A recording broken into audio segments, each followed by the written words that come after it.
une télévision ndenge bozali ebele mokolo ya vendredi mpona kolanda émission na bino mpona mboka mokolo ya lelo tokokende mingi na oyo etali mabele bilanga tokoloba mingi bilanga yango moni tosali système ya maréchal mokutu oyo alobaka retoussons les manches tongumba na manche na biso po tosala bilanga makambo ya baminere ekobimisa biso mobulu na mboka kowela nzoka nde towana mabele kitoko oyo tokoki koexploite bato bazwi misala bato bale bato bakoli bato bazwi mayele yango moni tokolobela lelo nakoyamba mpola bino mokolo ya lelo mwana ndeko mwana mboka Jacques Kupaya oyo azali bongo mosali na nzambe mpe azali na aspect moko ezali mingi focaliser na oyo etali bongo bilanga mbote mwana mboka mbote papa journaliste merci vraiment de l'opportunité.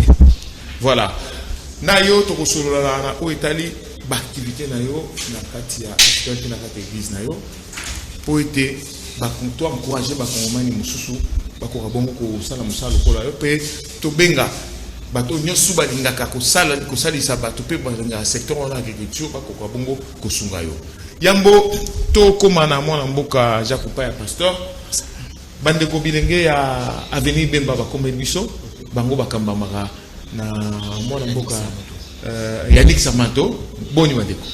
Merci ndeko Piris. Asependo ya mibiso na kata plateau na pona kolobela sango ya avenir Bemba. Et puis to yaki na représenter ya avenir Bemba ya niveau ya Mbandaka. Ndeko na biso yemo pa koloba na ko se présenter pona makambo ya évolution ya avenir Bemba. Voilà. Ndeko yo zali pour représenter avenir Bemba na niveau ya Mbandaka. Makambo koleka ndenge ni parce que to kuna bulu yekezali ya bobo bainde bobo finalement to yeba ni. Merci ndeko Mpanzi Sango. Ngai nazali ndenge ndeko Patrick Ochikoloba moko oyo azako soutenir idée ya président national Patrick Samato na avenir Bemba. Donc na ye awa pona lobaki avenir Bemba na province ya Équateur per sur place na ville ya Mbandaka.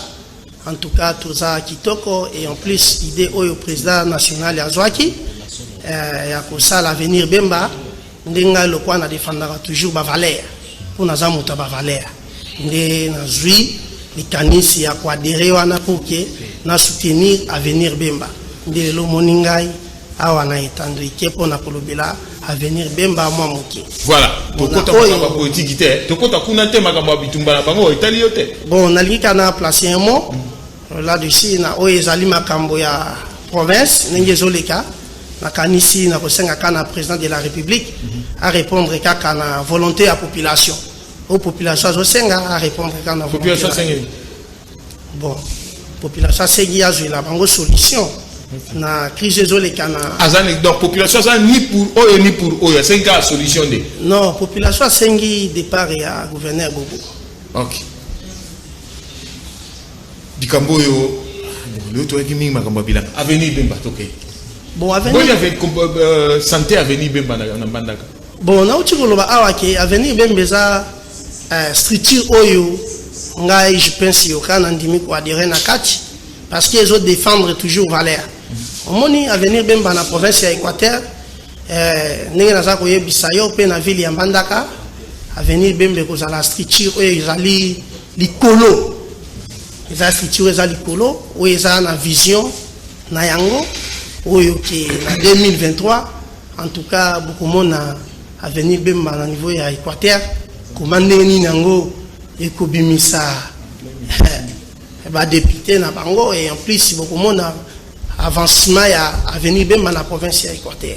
Voilà ndeko poto sukisa tozongi na yo boni bino kozana ki sasa na niveau national. Oui bon na niveau national ngai nazali chargé implantation d'avenir Bemba et puis la joueur pe wala communicateur. OK ndenge président Yannick Samato ya epsaki ngai que bon tellement que toi dans ndeko na biso chef ça zaki na kati ya Makishasa il fallait na présenter na batu ya avenir Bemba oyo ba séparer na biso ndé na iko présenter ndeko chef et puis na kopesa ba programme normal ya avenir Bemba. Normalement, venir Bemba tozalaka chaque mardi, oui, tozalaka na réunion na siège national du soukna na ville et puis de chaque fin de semaine tozalaka na réunion ya comité directeur ya venir Bemba pour nous s'adhérer à venir mais c'est trop facile. Au numéro on a pour vous contacter là facilement. Numéro 081 09 92 276. Voilà on reçoit directement et puis on peut ça yo orientation pour venir même. Tout on dit bino botondi. To sepele na ningi bulokaki awa. Pourquoi tolo ba mamba bilanga wa? Pourquoi Équateur to bi kuna makambo ya kolona ezaka makasi na chasse na pêche. Mokolo mususu boyawa na kolinga bomba ndeko boya to solola pena likambo ngo yako. Yasuka. Bon, merci Liloba Yasuka ezaki na yoki bozolo bela mambo bilanga ezaki toko mingi. Bon, yebi province ya Équateur. Toza na zamba munene. Oye sengeli to sala bilanga. Mais ceux qui battent la salle bilanga. Biloko battu. C'est ça le problème. Et nazo senga mingi na bino émission wana mokolo mususu mopanzisango to lobela yango na bozindo na yango. Et na repesa mbote na président national nanga et Yannick Samato oyo azali président national ya Avenir Bemba na pesi mbote président ozana soutien nanga à 100%. Merci beaucoup, président Yannick. Mardi, rendez-vous dans le mardi, tous en arrêté, comme à la église, mardi, tout vous allez pour couvrir réunion Nabino. Tous en gagnent mon amboka, pasteur Jack. Boni santé église Ezalina Nouapi, avant tout qu'on a belle église, nous présenter mission dans l'église. Merci, papa journaliste Nabandi. Nazungulu ya kokamba église la loi de l'éternel. Yango ezwami na avenue Kimpombo numéro 56A na commune ya Kimbantseki. Pour na kokoma facilement faut que soit référence ya ancienne maison communale o ya Kimbantseki. Do ba o ba yebi soki ozui bisi na Sainte-Thérèse au kiti wenzangandu. Donc on que vers cimetière. On que vers cimetière donc au kiti juste na wenzangandu ancienne maison communale les awana donc avenue Kimpombo juste wana.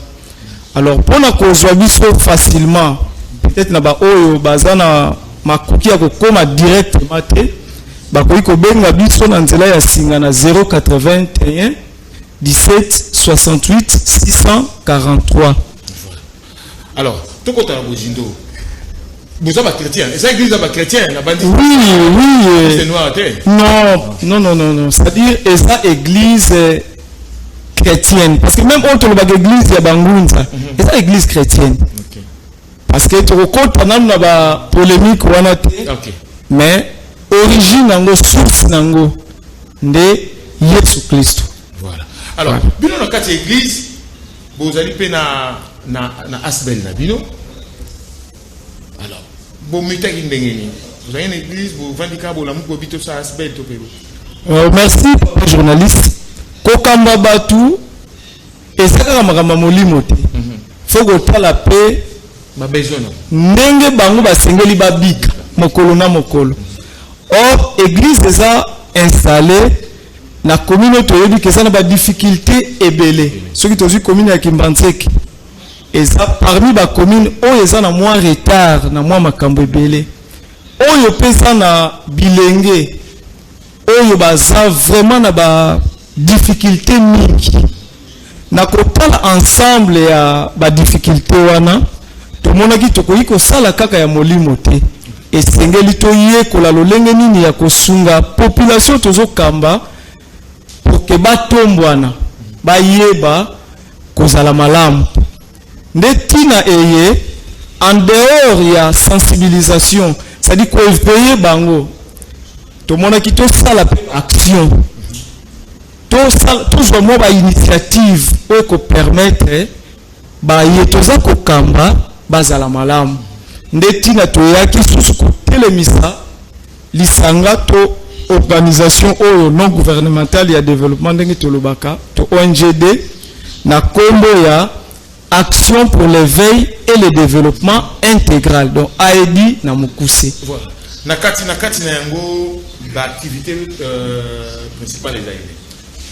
L'activité penza ya motuya ya liboso ezali nano sensibilisation. Sensibilisation c'est-à-dire batu bazwa conscience na esiko bazali soki basali pate bakoki ko atteindre développement te bako kozela kaka nyonso l'état sala te eloko nanu ya motu ya yango wana ya mibale nde tina tokoti na bilanga parce que bilanga nde yango nde ko permettre population asala auto bengi auto prise en charge et lokola pe gouvernement na biso auto zobenga lelo ya ba warriors ezu mokano ya ko prioriser agriculture ndeti na tozo beta peta sete na domaine wana yango to mona na bilili oyo zali wapi kaka na kimbate non awa tozali na plateau de bateke na mampu kuna nde esika toza ko sala musala wana donc oyo toza déjà na deuxième année est-ce que si vous sali récolte oui une fois déjà to si to sali récolte oyo tozo kende siko na deuxième phase ya musala na biso je crois na année prochaine na 5e mois 6e mois nde to sala sous deuxième récolte voilà bon ba to ba parce que vous avez église vous sumbi mabele eza ya nai eza pasteur toza église so eza église comment vous avez mbongo wapi ba financer ki toza ki collecte to pe ba mbongo ka bo sangisa ki po ete kokoma non kosala musala oyo ezali d'abord auto prise en charge parce que moni église en soi ba offrande tout ce qui entre dans l'église est ça qu'on a pas certé et ça qu'on a retrouvé non papa journaliste oyebi des fois batu baza na ignorance soko tali na mobeko na biso ya mboka église ezali asbel or o eza asbel ezali pona intérêt général donc eza intérêt individuel te ndetina na vision o nzamba pesa ki ya église la loi de l'éternel to mona ki faut qu'on soit ressources wana ko sala yango musala o ko permettre les mêmes fidèles bakoka ko koma na auto prise en charge sikoyo surtout comme siko olobike ezali mambongo mabunza na bambongo pe mususu sûrement ezana mabele ezana kombo ezaya bino moko to ezaya location mabele na bon jusque là tozo ko travailler na location parce que tozande na projet ya kosomba ya biso moko nde tozobunda je sais que na récolte oyo ko yana année prochaine tant que nous allons en mesure ya kosomba ne fiskata 10 hectares oyo vous exploitez ça combien d'hectares donc toza jusque là ko travailler na 9 hectares OK 9 hectares alors ba difficulté nini boza okutana parce que récolte union tout ezalaka malamu ke hein ba musumu comme suboye yo bibino boza na deuxième saison na bino alors est-ce que saison liboso récolte ezaki malamu oui merci la question vraiment au moins les difficultés à liboso avant na kokoma na récolte ezali problème ya tracteur kuna tracteur soki tozui mampu ezali ko regorger plus ou moins 3500 fermes na mampu kaka oui donc 3500 fermes or actuellement eza pesa na tracteur penza ya malonga te oyo ko permettre bato ba travailler facilement donc tout le basikoné tu posa bon hectare wana 9 hectare wana bo travailler manuellement basara na ba Congo non toujours soit tracteur mais faut ta la tracteur à quel état parce que la tracteur ça kuna ça ba produit fini et ça lit tellement mingi que donc vraiment moi passe donc koko sona mi ya liboso yango wana ba engin donc engin voilà et puis koko fi ya mibale ezali nzela au moins surtout ceux qui ont na saison pluvieuse na mbula route komaka tellement impraticable alors ba provisionnement et komaka penza moins difficile et puis difficulté à mise que ezali mai pour na boss approvisionner na mai c'est vraiment difficile or ce qui l'état le gouvernement na biso ya ba warriors ndenge kombo yango eza ko solo pesa bakasi guerrier batelemi po batika maboko ko sala même ba forage kuna baba na que kuna na ba mampu na maluku ba rivière ezebele quelque part ta ruisseau ta rivière mo ezate non rivière lufimi ezali et amusika na mabele soki tozwi pai yango ezali ti okóma na esika bilanga eza kosalama bamosusu okomona plus ou moins 15 km bamosusu 10 km ça dépend esika ferme eza kose situé Serge Makoso voilà donc eza musika na alors sikoyo bosala andeni parce que otala boye or na saison sèche ezala pe na babiloko balona na saison sèche siko bosala andeni na saison sèche maintenant au moins saison de pluie nzambe a yemoko mutu alesaka babikela muna oyo eza bongo banzete mais siko na saison de saison sèche bosala le problème c'est bomoni pona kolona totalaka saison faut tenir compte dans saison ndeti ndenge tobandi mbula awo à partir ya 10e mois bobandi kolona moni ba pluie wana ya liboso eza ko permettre bilange kola nango tant bokoma na saison sèche boza vraiment na problème te mabele eza déjà fertile donc là il y a pas vraiment de question ya koyeba kaka calendrier agricole ndenge tolobaka alors tant bo senga gouvernement esunga bino na forage est-ce que bato musu baza pona si basala ba forage que pona kozwa mai il faut pas kokende musika est-ce que mai eza moi pembeni na surface bon omoni kuna en dehors ya rivière Lufimba eza na mwa ba source otuzulaka mai mais ce que tu kotali source yango po zonga na village to na ferme eza mwa musika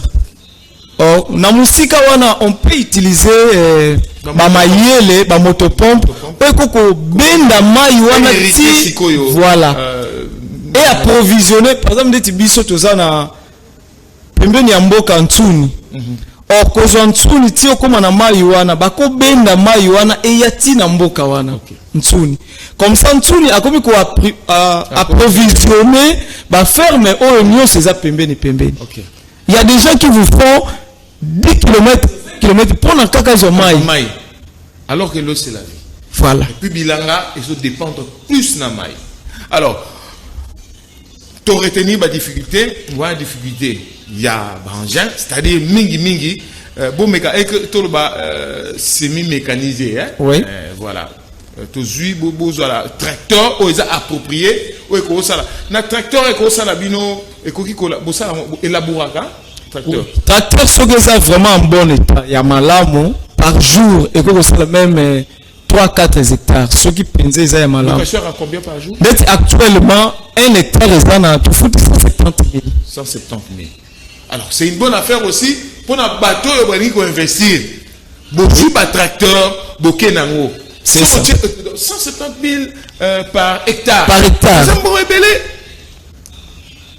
au lieu de ça la biloko ni bosala boninga kotonga bandaku o sali hôtel o sali flat o sali voilà secteur sombi ba tracteur c'est une exonération je pense oui tracteur c'est une exonération si je ne me trompe pas oh tu peux tuer et puis bail politique ngana sana mutu moko lobi en tout cas il faut proposer député nyonso soit-il national ou provincial ce qui si baponio aux en a devoir aux en obligation et aux ala au moins na 5 hectares pour na osaba sala bilanga pambate bilanga nde et opesa so biloko olia alors tolongwe côté il y a ba difficulté bino produit na bino au lobé que c'est un problème en zela bien sûr toyoki mais ba produit na bino à la fin vous en faites quoi marché ça puis bo ekula rango puis bo kabola kana bandimi topé boteka.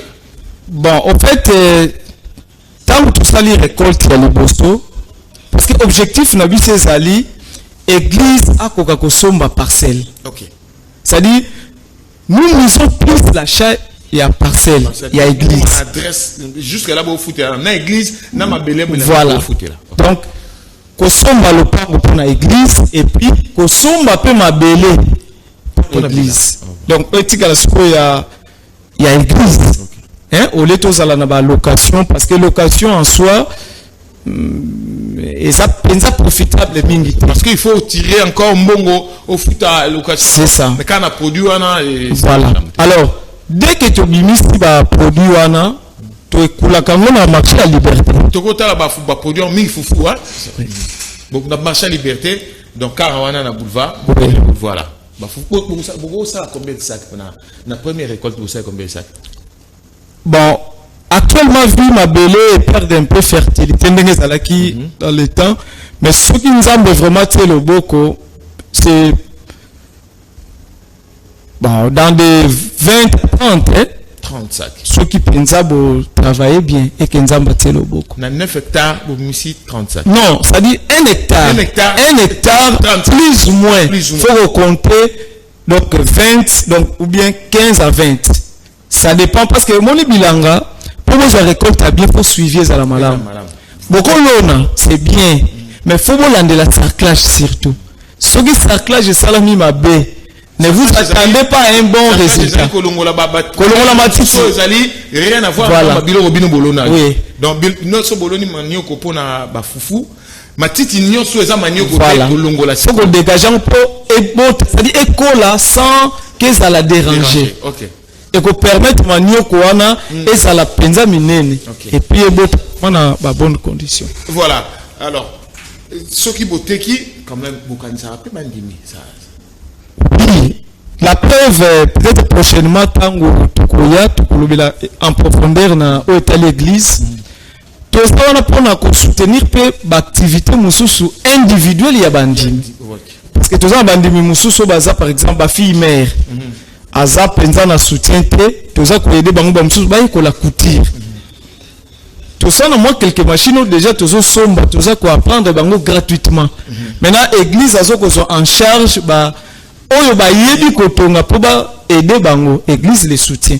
Donc ça dit mbongo wana le peu que nous gagnons et ça pour aimer ba fidèle ba s'autofinancer. Il y a vraiment en passant tout ça ko saluer fondation Odon. Il y a un ko sunga biso na ba formation pour que bandimi ba sala na base et ko permettre bango ba yeba ko gérer les paix et ça disponibiliser pour na bango. Voilà un peu. Voilà. Alors église le programme ta église batbaye baba. Oh bozo ça c'est déjà beaucoup. Programme et ndenge ba culture ndenge nini nyoso. Merci papa journaliste. Donc tout ça chaque mercredi de 9h30 à 13h, chaque vendredi de 9h30 à 12h30 et puis le dimanche de 9h30 à 12h30. Est-ce que conditions allaient pour aux formation gratuite, il faut avoir un membre d'église, tout batum souper bakoza. Oh non, c'est-à-dire tout ça la vision plus ya Kimbantseki. OK. Ce qui ndenge to ciblé na Kimbantseki parce que ça commune oyo analphabétisme eza makasi. Et puis eza penza na ba centre de formation penza ya malonga. Ce que zali il faut foutre là. Voilà. Alors vision la biso zali ce qui penza batu ya bonne volonté ba ko tia biso maboko to ça la centre moko ya munene na Kimbantseki. Oyo ko permettre biso to recadrer ba bilenge surtout oyo baza désœuvré. Moni problème même ya kuluna nyonso et ça peut dire dans le fait que batu baza penza soutenir pauvreté wana ndeza ko plonger surtout ba jeune na mabe mingo toujours décrier lelo. Alors ceux qui batu ya bonne volonté même l'état a ko tia maboko tout ça là ba centre de formation ba centre moko pona ko yekusa batu ba métier na banzi et ko soulager soit peu misère mususu ezana milieu na biso. Ah mais bino bo sala bilanga tozomoni l'état yemoko aotinda bakulu na wana na kanya makasi siba ko sala bilanga to moni résultat masango yango bino pe ba jeune wana boko ozwa bango ba kepe kuna boyokani na bango volontairement aussi bango boya bo sala bilanga mutu mo azana tusuko na récolte na doit ta ya saki moko ça peut se faire eza ko pesa ba okamu sala bilanga eza musala mo kitoko oyo musala liboso oyo nzambe apesa biso kolia na motoki na yo babandaki na wana bina. Oui, osa est vraiment pertinente mais au moni et ça na enjeu mususu pour ko arriver nango il faut l'état tia maboko. Parce que biso quand bien même toza église mais toza peut limiter. Il faut l'état accompagner l'église. L'état accompagner ba action aux malam parce que au finish et ça développement ya mboka. Ozo aider l'État. Voilà. Voici sa banditisme. Et ça charge à l'État. Il y a quoi encadrer bilingue. On va venir à l'objet.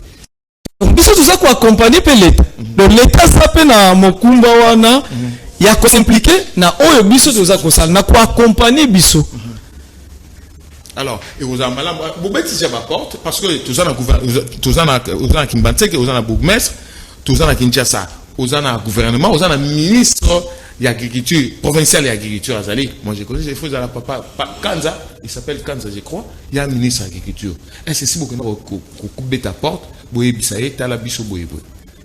Oui, vraiment ça malamu mais mon difficulté tout ça nango ezali batia ba barrière mingi pour accéder et sika bango bazali mais na bandi na nzela ya chaîne na bino tuzo féliciter mbela na biso koyokana c'est-à-dire bazala ba warriors ya terrain ngala ko souhaiter kutu même papa na biso premier ministre son excellence qui akoko sala même obembo na plateau de Bateke. Attends, qu'est-ce qui se passe? Amona lolenge population na ye eza na difficulté.